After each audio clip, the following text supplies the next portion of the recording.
आज की चर्चा में आपका स्वागत है। आज चर्चा थोड़ा हटकर, आज चर्चा थोड़ा सा जीवन की और जीवन के रंगों की।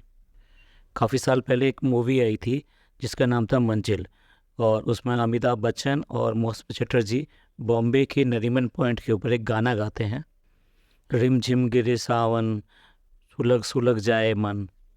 ये लता मंगेशकर की आवाज़ में बहुत ही मशहूर एक गाना है, और यही गाना किशोर कुमार की आवाज़ में भी आपको मिलेगा। पर हम जिसकी बात कर रहे हैं वो लता मंगेशकर वाला गाना है, यानी फीमेल वॉइस वाला गाना है। अब इतने पुराने की गाने की आज बात क्यों? क्योंकि आज भी प्यार जिंदा है और रिश्ते जिंदा हैं, इसलिए ये गाना आज फिर चर्चा में आ गया है।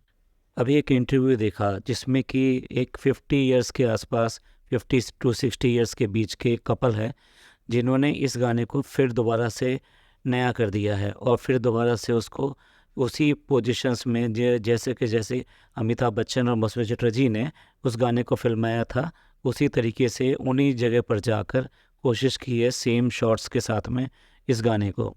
तो कुछ नया नहीं है, बहुत सारे गाने रिक्रिएट होते रहते हैं, पर इसमें जो रिक्रिएट करने वाली बात है वो ये है कि वो जो मोमेंट्स हैं वो रिक्रिएट किए गए हैं 50 इयर्स प्लस के कपल्स द्वारा। ध्यान दीजिए, इसमें जो ईयर्स हैं वो इम्पोर्टेंट नहीं है, क्योंकि रिश्ते और प्यार और ये मोहब्बत जो होती हैं ये नंबर्स की मोहताज नहीं है, ये फीलिंग्स की बात है। ये फीलिंग्स आपको कभी भी हो सकती है और कहीं पर भी हो सकती है।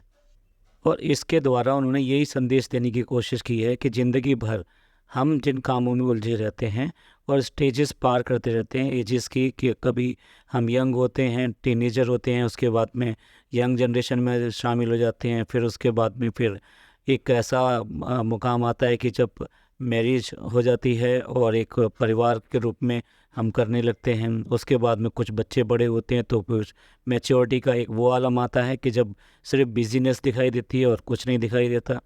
और इस तरह चलते चलते उम्र के उस पड़ाव पे आ जाते हैं कि जब हम ये कहते हैं कि अब हम बूढ़े हो चुके हैं या अब हमें कुछ नहीं कर सकते हैं।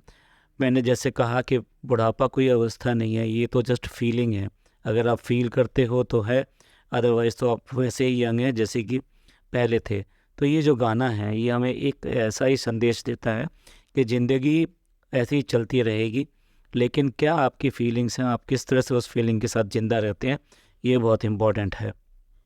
तो दोस्तों, इसमें ख़ास बात मैसेज वाली ये है कि आप कल की तैयारी में सारा आज का वक्त लगा देते हैं, और कल कभी आता नहीं है, वो कुछ नए चैलेंज लेके फिर दोबारा आ जाता है, और फिर हम उस अगले कल की तैयारी में लग जाते हैं। इस कल में हम आज को खो देते हैं और अपनी उस अवस्था को खो देते हैं जो जिसे एज कहते हैं, जहां आप एन्जॉयमेंट कर सकते हैं। आपकी एज कुछ भी हो, लेकिन आपका एन्जॉयमेंट तो इससे अलग है ना।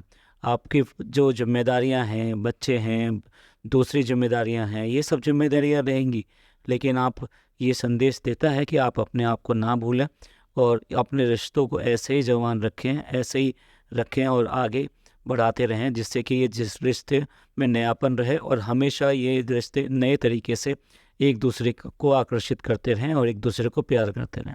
वो जो कपल हैं जिन्होंने ये अंकित किया है ये गाना, वो कपल जो है वो अपने इंटरव्यू में वो भी यही कहते हैं कि हमें इतना टाइम हो गया था, हमें ये गाना अच्छा लगता था, बारिश में भीगना अच्छा लगता था, तो हम इस गाने के हम ये कोशिश कर रहे थे कि एक दिन जाएंगे हम भी उस जगह जाके और इस तरह से भीगेंगे और मज़ा लेंगे।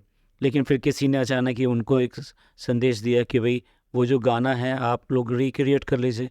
तो उन्हें ये सुझाव अच्छा लगा और उन्होंने रिक्रिएट करने के लिए वो सब कुछ किया, यानी कि वो ड्रेस जो अमिताभ बच्चन ने कोट और पैंट उस टाइम में पहने थे, उस टाइप का एक कोट पैंट पहना।